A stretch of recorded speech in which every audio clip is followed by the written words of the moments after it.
Recording started. Good morning, guys. How are you today?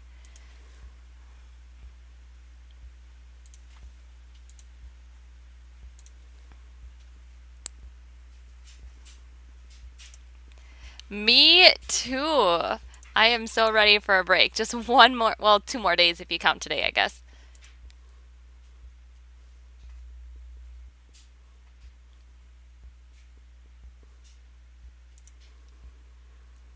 All right, so how did the unit circle go? Any questions with 4.03 and using our unit circle?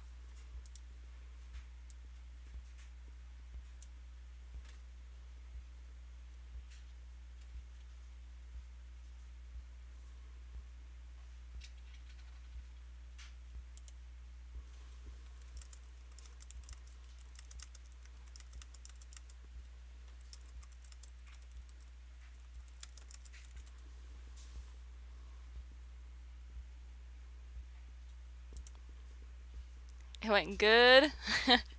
All right. Then today we're still going to use the unit circle just a little bit. We'll relate back to that, but we're going to focus on the graphs of our trig functions. We're only going to look at a couple of trig functions at a time.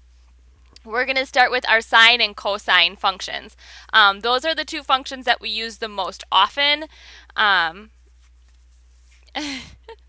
So we're going to start with those, and then when we come back from Thanksgiving, obviously we'll take a look at the other four trig functions, so tangent and then the reciprocal ones as well.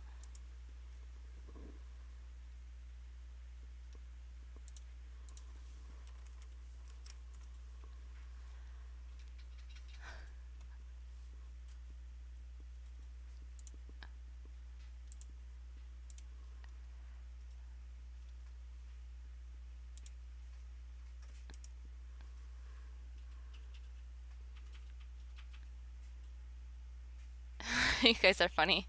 Okay, so the first trig function we're going to focus on is the sine function. So I have what was in the textbook just kind of pasted on the board here.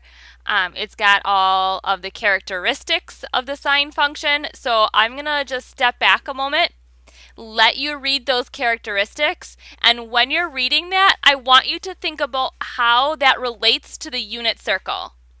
All right. When you have some ideas on how the sine function and those characteristics relates to the unit circle, go ahead and throw it in the chat box.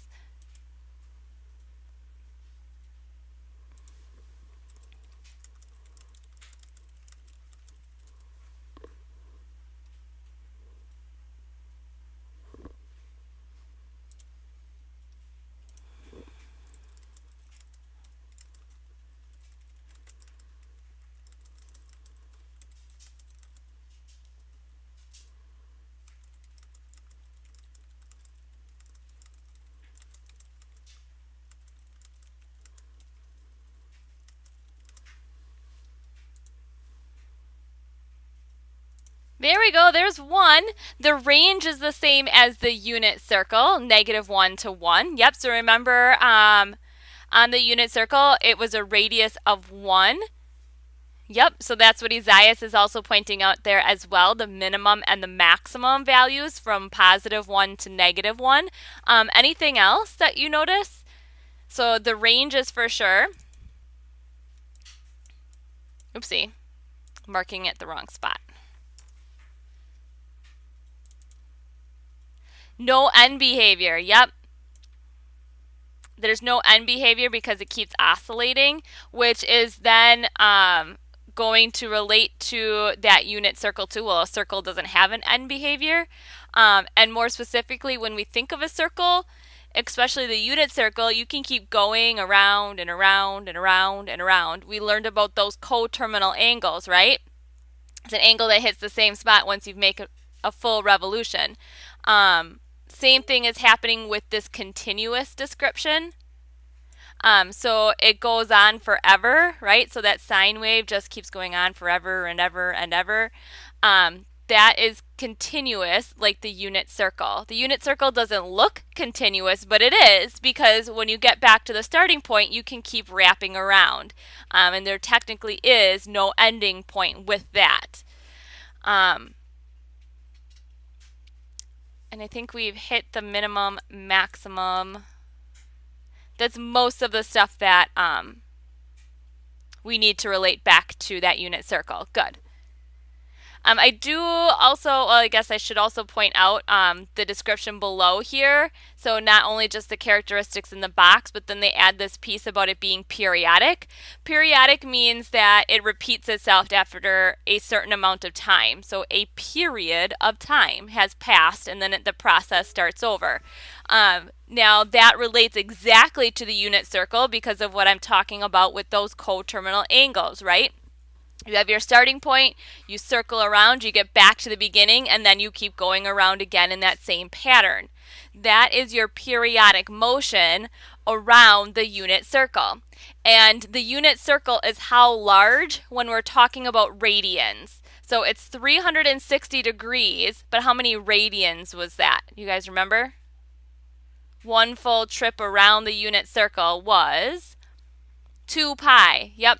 So it was 2 pi, which is the same as the period for your sine function. And that should make sense, right? And the cosine function should also have a period of 2 pi when we look at that unit circle because you had your ordered pairs labeled cosine, sine. So one trip around was 2 pi before it started the motion over. So we are expecting that the sine and the cosine function both have a period of 2 pi.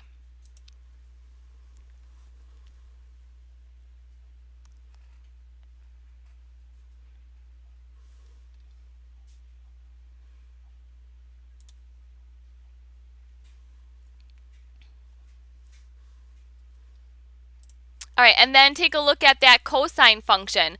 The same things should match up here that we saw as the sine function and relating that back to the unit circle. And then you'll see that last bullet point here that it does have a period of 2 pi. Now, because things are so similar between sine and cosine, what's the difference? So maybe it's better to point out what the difference is between the sine and the cosine waves. So let me just skip back and forth here so you can see the graphs of those. So here's cosine, here's sine, cosine, sine, cosine, sine. It's almost hypnotizing when I go back and forth like that.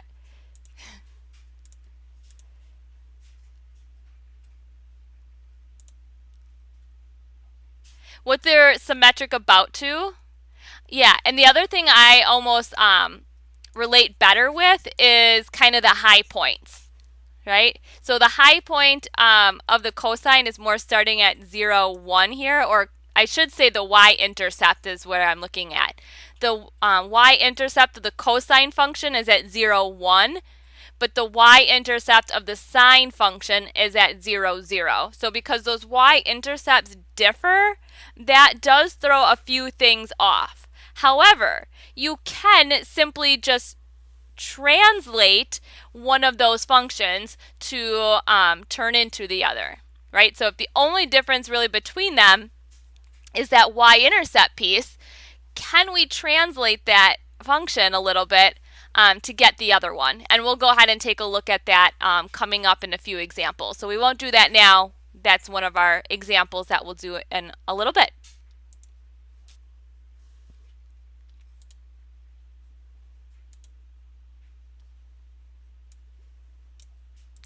All right, so I think you can hold off on writing down some of these information pieces until a little bit later when we summarize them. I have a chart, I want to say, coming up in a few slides that will summarize everything that I'm going to go over here real quickly with the equations for sine and cosine. All right, so your sinusoids here, or your sine waves and cosine waves, I should say, take on the formula of A times sine of bx plus c plus d, or you can also swap sine out with cosine, kind of interchangeable there. So A sine of bx plus c plus d. We have to talk about what A, B, C, and D actually relate to when we're looking at graphs. so we're going to start off with that variable of A, or actually not a variable, it's constant, it's just a number. Now A cannot be 0 and neither can B. If A or B are 0, it wipes out the full equation and we're no longer left with a sine graph or sine equation. It's just a horizontal line at that point. So we want to make sure that A and B are never 0. Okay, now A, starting with that constant, A is what we refer to as our amplitude. The amplitude helps us find the height of the wave. In fact, it's exactly half of the full wave height. So A is that number that's going to appear out in front of your sine or cosine. And to find the amplitude, we do the absolute value of A. And hopefully that makes sense because we can't have a negative height, right? So we want to take the absolute value to find the amplitude.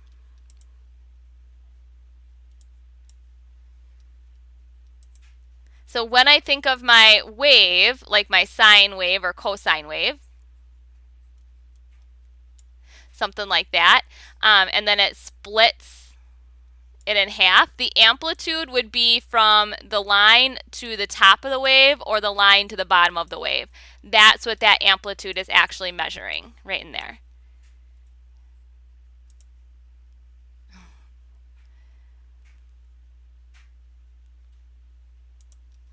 Okay, let's talk about we're going to practice with the amplitude first, and then we'll talk about B, C, and D. Now, C and D are actually going to be talked about as we look at these transformations. So if I jump back a slide real quick, C and D are your vertical and horizontal transformations. So C tells us whether you're moving the graph left or right. D tells us whether you're moving the graph up or down. So C and D just refer back to any type of transformations that are occurring that we've learned in the past. So as we look at these examples to try to find not only amplitude but later on the period, we'll also go ahead and look at what transformations are occurring. Are we stretching, shrinking, shifting left, right, shifting up, down? We'll take a look at all of that stuff. Okay, so it says find the amplitude of each function and any transformations that may be occurring. So part A, what's the amplitude in part A here of just y equals cosine of x? Yeah, if there's no number in front of cosine, we know that there's a 1 there. So which graph is this going to match up to in the picture below? Does it match up to blue, red, or black if we have a cosine wave with an amplitude of 1? So Isaiah says blue, and Tommy agrees. I would also agree with that. Notice that it's the only wave that its height will go up to 1. Good. Are there any stretches, shrinks, or shifting occurring with this cosine of x graph? No. This is what we kind of call the parent function. It's what we're basing everything off of from here on out. Good. How about part B? What's the amplitude of part B?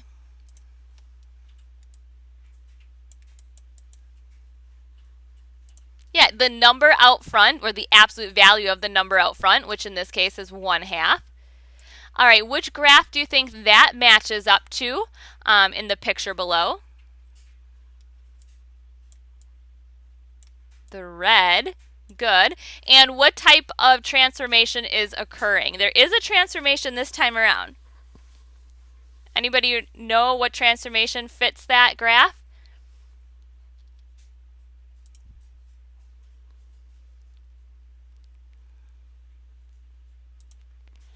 It is a vertical shrink. Good. Vertical is the ones that is happening out in front.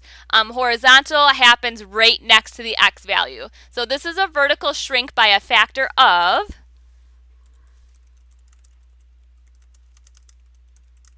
1/2.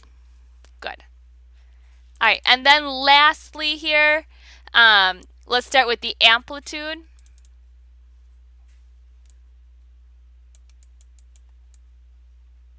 Good, and what graph does that match up to? Well, there's only one option left. And it makes sense, right? Because the height of the black wave goes up to 3 and down to -3, up to 3, down to -3. Yeah, so amplitude can't be negative. So if I go back to my description for A, notice how they put it's the absolute value of A. So since it is technically describing the height there, we want to make sure that we use a positive value for that. Yeah.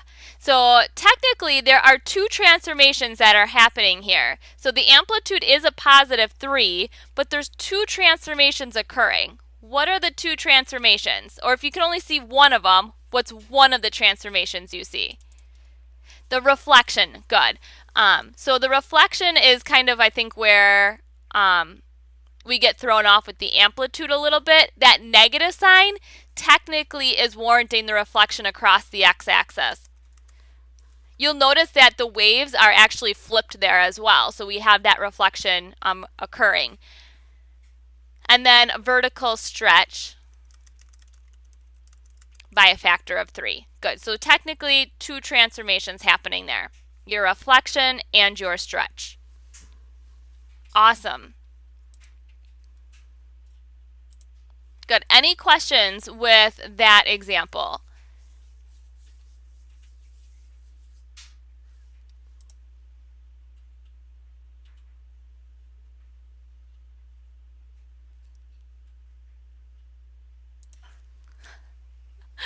Oh, Isaias, you crack me up.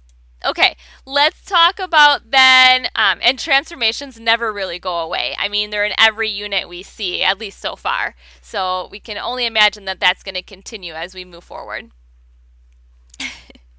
You're like me. I am not like a very good morning person. I don't eat breakfast usually until like 10 or 11. I eat a lot of brunches. But yeah, I definitely get hungry during this class. Must be all the brain power we're using in here. All right, so we talked about A being the amplitude. We talked about C and D being the transformations left, right, up, down. The only constant that was missing in our equation was the B. Now, B helps us find the period. B alone is not the period, but it helps us to identify what the period of the graph is. And remember, the period is how long the graph goes until it starts the process over, right? So you have like this chunk of graph where you can have one revolution or one wave until it starts repeating over. That's what the period is describing here. All right, so to find the period for sine and cosine, we're going to use the formula of 2 pi over the absolute value of b. Now again, we want to do the absolute value of b because sometimes we will get a negative number that is supposed to represent a reflection. We don't want to take that reflection piece into the period, so we have to do the absolute value of that.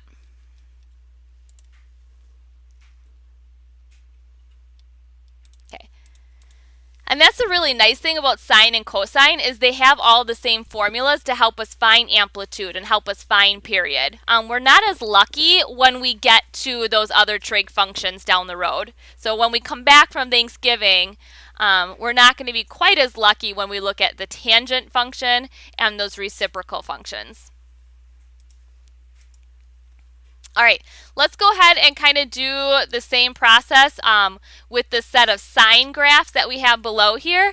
So let's start with finding the period of y equals sine of x. So to find the period,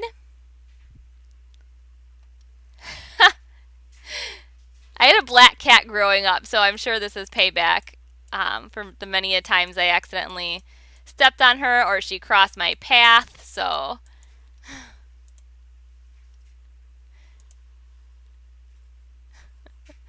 All right, so the period can be found by doing 2 pi over b. What is the b value in this first one? 1, right? Because that's what's in front of the x is the 1. So for us, we're going to have 2 pi over 1, which is just a 2 pi. All right. So which graph matches up with that description? Is it red, blue, or black? Which one is going to be my sine of x? That's red for sure. Yep.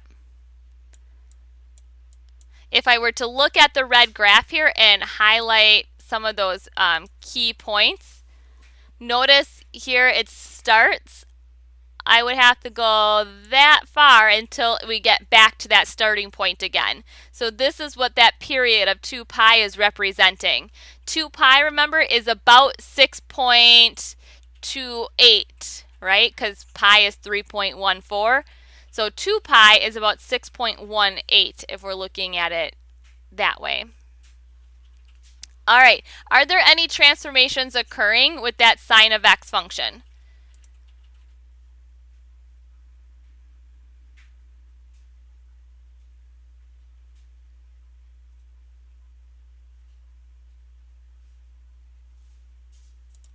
No, that again is the parent function.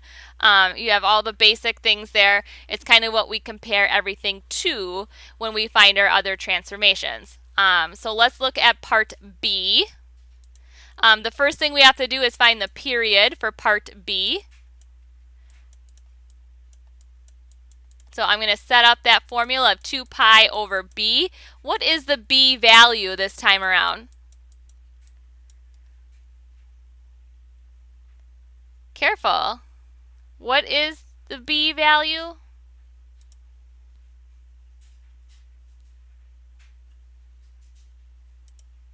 It's not 2, it's not 2 pi over 3.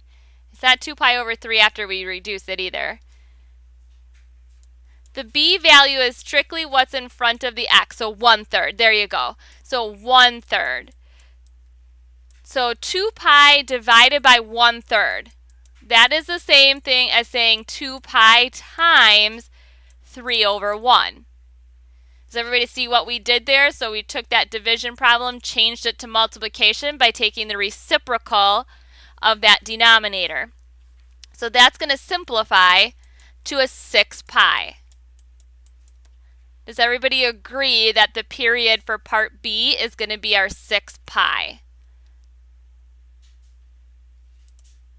Did I lose anybody in that simplification process? Okay, now that we've seen the first example, the rest hopefully will follow suit a little bit easier. There are some transformations that are occurring in part B. What are the transformations that are occurring in part B? There's technically 3 things. There's a reflection over the x-axis. Yep, that takes care of the negative sign. There's also a vertical stretch by a factor of 2. And now there's one more, horizontal.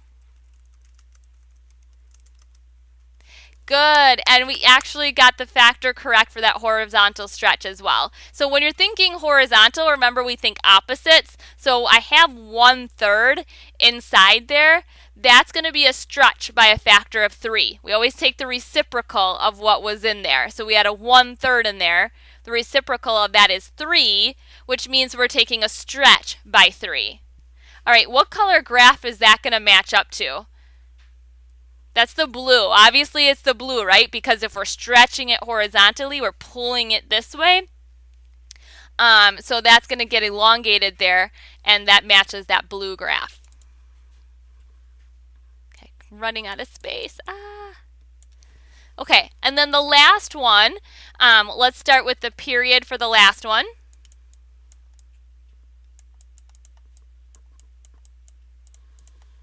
What is the b value? Remember, we want to use absolute value of b. So what can I use for b here? So Tommy says 2. I agree, because that's the number that's in front of the x. What does that simplify to then for the period of the whole graph here? Just a pi. That simplifies down to a pi. What transformations are occurring?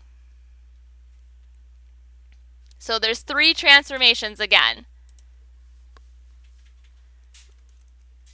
Vertical stretch by 3. I think that's the one that we see the first because it's right out in front.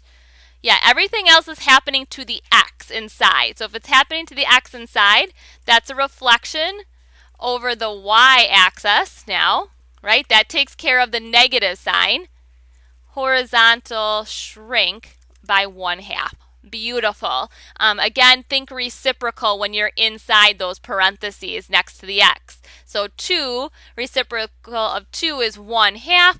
1/2 is representing a shrink. Good. So anytime you're working inside the parentheses, especially with multiplying on that x value there, we know it's reflecting in the y-axis or a horizontal stretch or shrink of some sort. Obviously that matches up to the last color, which is going to be our black.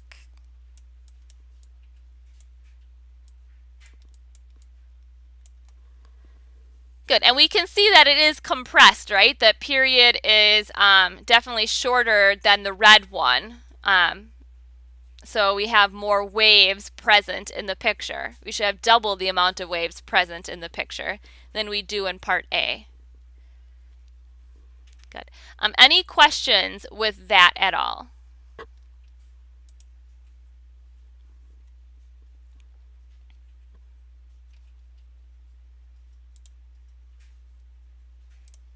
Okay, the frequency then is actually going to be the reciprocal of your period. The frequency tells you how many rotations you're going to have,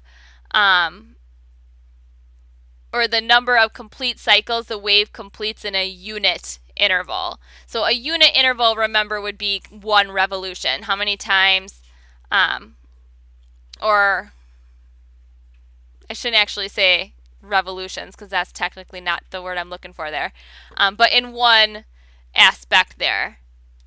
All right, so frequency, just remember, is the reciprocal of your period.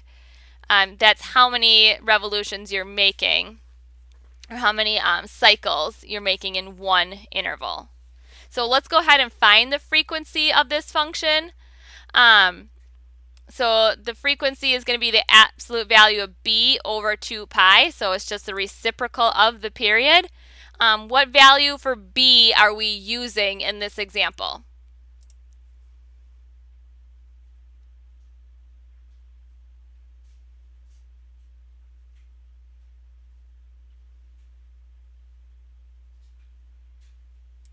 Two-thirds. All right, 2/3. So now I've got to simplify this a little bit. That's the same thing as saying 2/3 times 1 over 2 pi. Notice the 2's are going to cancel. I get 1 over 3 pi. All right, so what does that mean? So it says interpret its means graphically. What does that mean?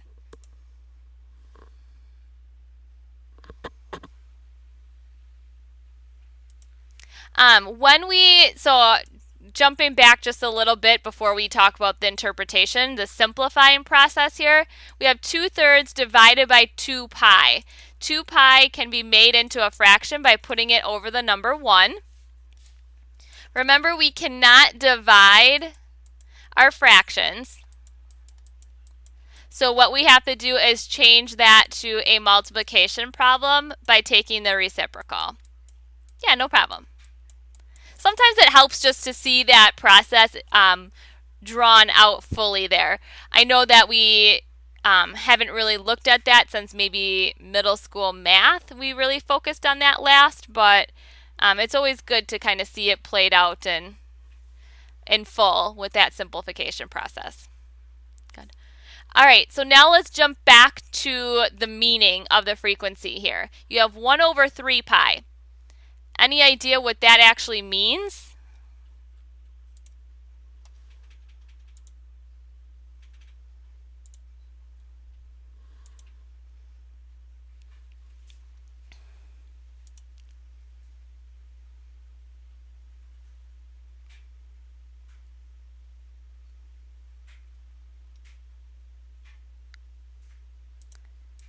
Yeah, so technically, I can actually say that there is one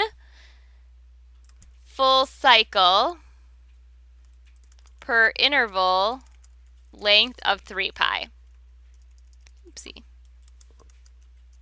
So technically, this is just the reciprocal of your period. So your period is going to be 3 pi, which is the length of your interval. So essentially all that this frequency is saying is that you're going to make one revolution or one cycle in the length of your period. That's about all it is stating. So we don't generally look at that frequency too often because it's kind of understood with the definition of your period. But in case it does come up in a homework problem or a test problem, you know that term frequency now. You know what that means.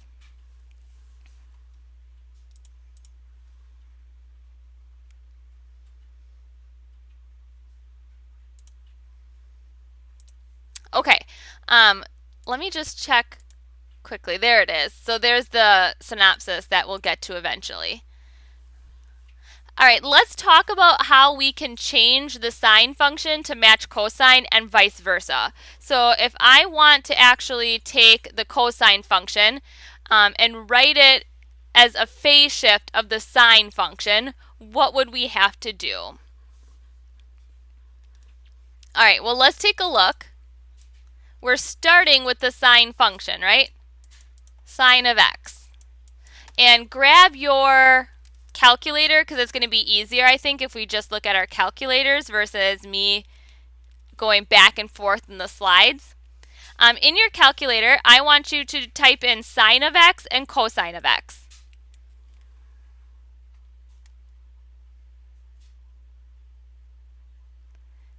When I did that, this is all that came up in my graphing window.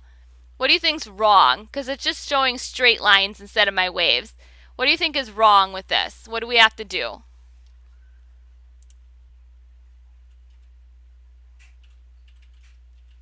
So I want to make sure that we can troubleshoot in case we run across this in homework or tests. What's wrong with my graphing calculator? Why am I not getting the waves that I saw in the previous slides?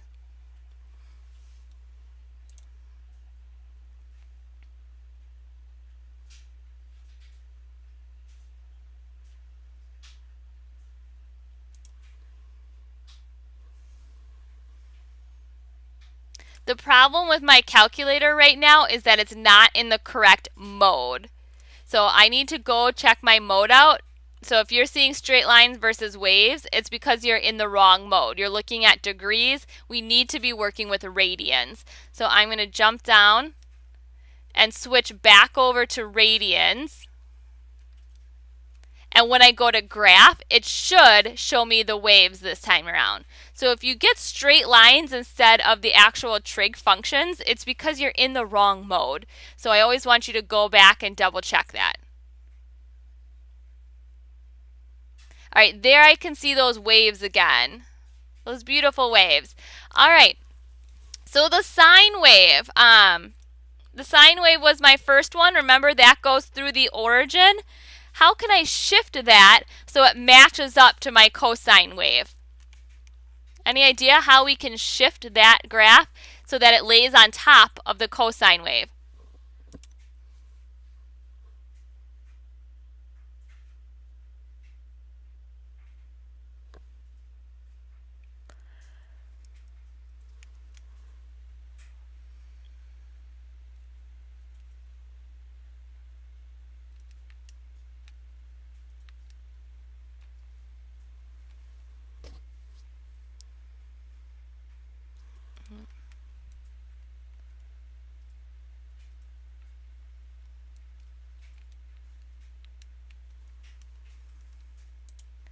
And let's talk about radians.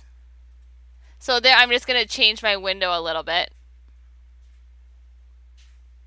It's about 2 units, not quite 2 units to the left. I like that idea. What do you think that means, though, in terms of radians? Is that pi? Is that pi over 2? Is that pi over 3? Pi over 4? How do you think that relates in radians there?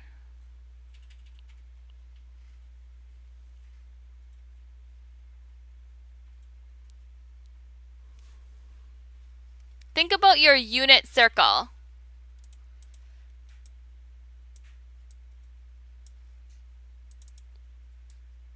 You're up there and you want to get it back here.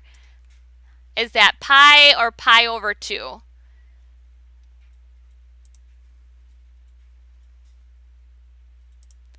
Pi over 2, yeah. Pi would be 3.14, and we know that that's a little bit too much. So we want about half of that, which is your pi over 2. So we want to shift this pi over 2 to the units to the left.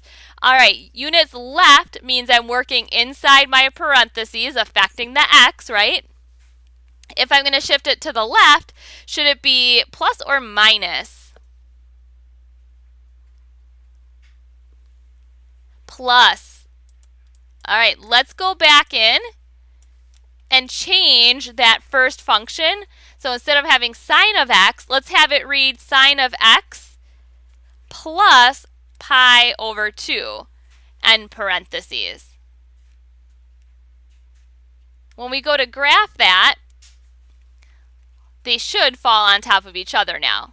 So there's that sine of x plus pi over 2. And now here it's graphing the cosine of x. You just can't see it because it is falling right on top of each other. Yay, we figured out the first one. All right, so that was writing cosine in terms of a sine phase shift.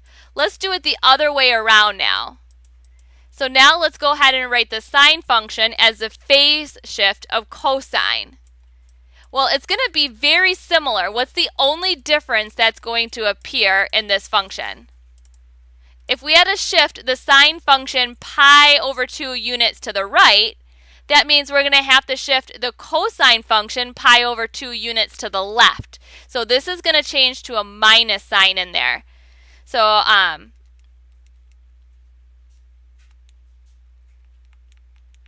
going to go ahead and change my functions now. And you guys can just watch mine if you want. So the sine of x should match up with the cosine of x minus pi over 2. I'm going to go ahead and hit the graphing.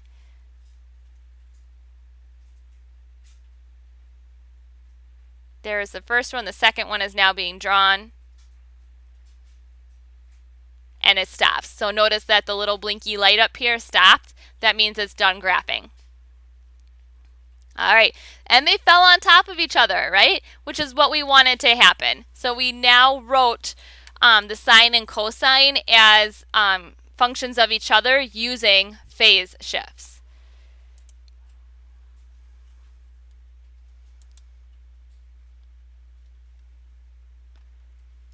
Okay, just looking at the time here, let's squeeze this in and definitely get a synopsis of our graphs again one last time. If we have extra practice or time for extra practice at the end, that's awesome. If not, that's okay. At least we got through everything we needed to. Example 5 says to construct a sinusoid with period pi over 5 and amplitude of 6 that goes to the point of 2, 0. All right. So let's find the values for A and B, and then we can work on finding the values for C and D if needed. All right, we are working with the sine graph here. So I'm just going to start off with the most basic function for sine, which is sine of x. Let's go ahead and adjust the period.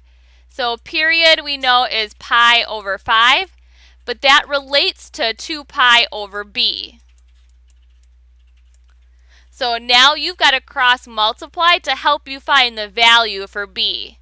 What are we going to get for the value of b here when we cross multiply?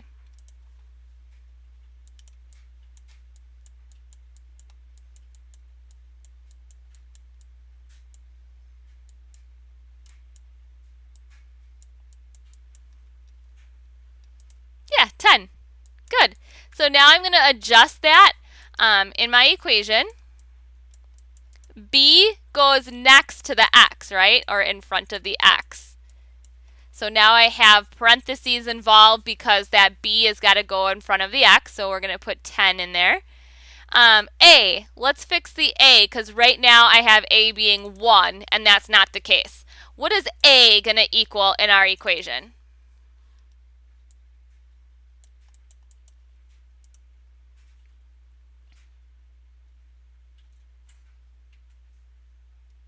Six.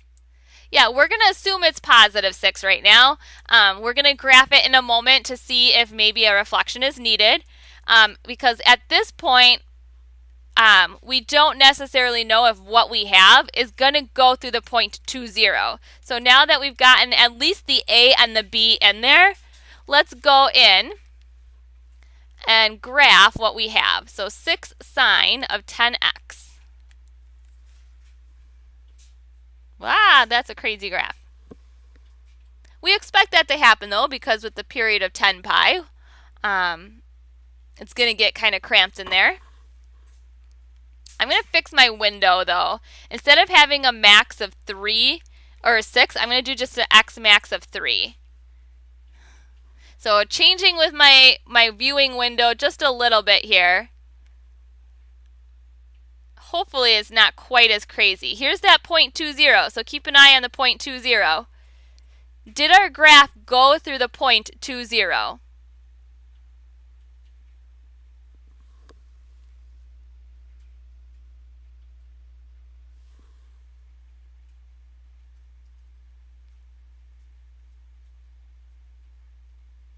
No, it didn't. It just missed it. Does it go through the point 0, 0? It's a sine graph. Does it? It does. Okay, so if it goes through the point 0, 0, but does not go through the point 2, 0, what transformation can I apply to make it so it does go through 2, 0? So right now, the graph goes through the origin of 0, 0. What transformation can we do so that the graph is now going through the point 2, 0 instead?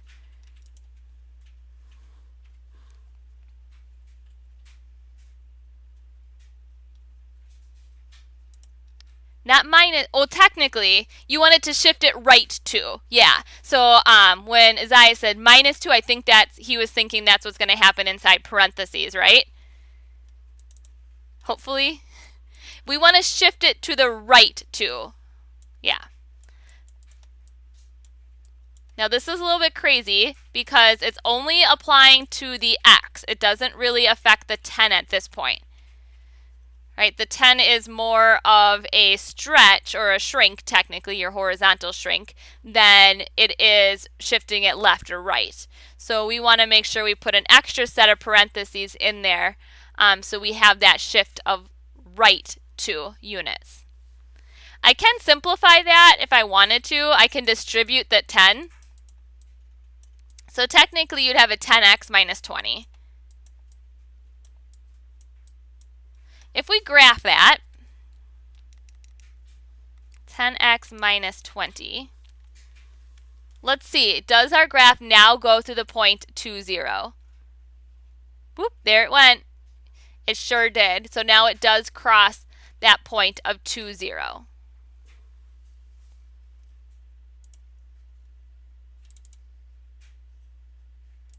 So no reflection is needed for this one, so we want to make sure we keep the values for 6 and 10 both positive because this does go through what we need. So a little bit of trial by error there. I think that's probably the fastest route to get that.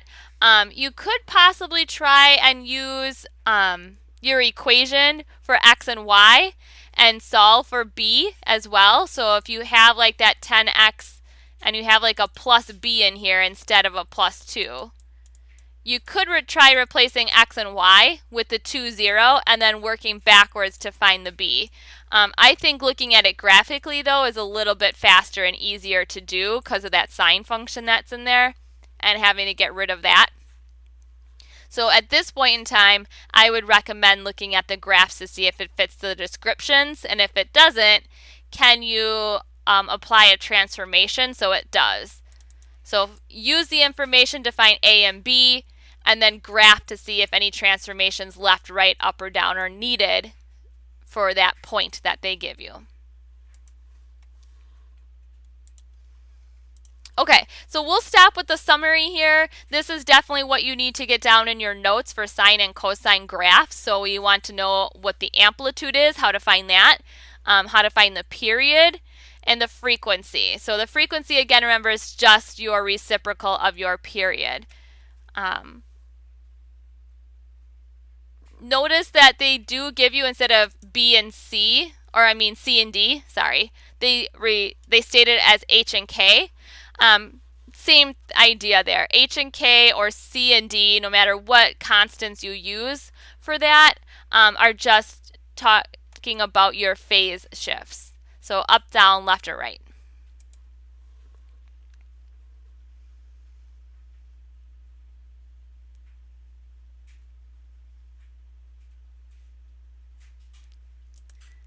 We didn't really see any that had the up or down, the vertical translations in there, but those are going to be easier to pinpoint if you cut your graph exactly in half. If it's not in half through the origin, you had a phase shift somewhere, right? So if you cut that graph in half and that axis line or whatever is not through the origin, there was a phase shift up or down.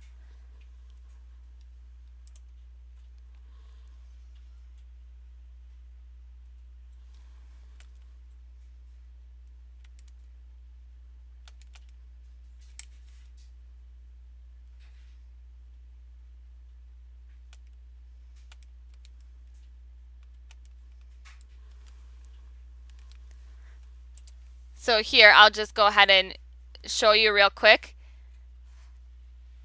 There is the sine graph originally going through the origin, and there it is shifted 3 up. So you can see that shift happening.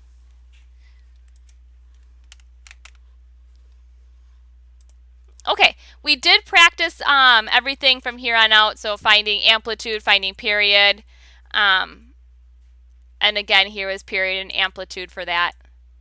Any questions with the sine or cosine functions?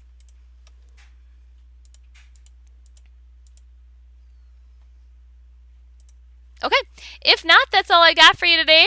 Try to wrap up 4.04 before Thanksgiving break. You technically, it's not due until after, I want to say, but because we had class today and it's still fresh in your head, it might be a good idea to do it before you break versus when you come back. But I guess either one is technically fine as long as you can remember it, right? It is on the calendar for today. Was today the last day for it? Oh, okay. So it is due before break. Okay, that's good. Good to know. So 4.05 must be the one that you start and extend till after. Okay, that's good. I planned that out good then. All right, thank you, Rebecca, for that. No other questions. You guys are free to leave. Have a great Thanksgiving and a great long weekend, 4-day weekend, right? I'll see you guys all again that Tuesday of next week. Bye, everyone.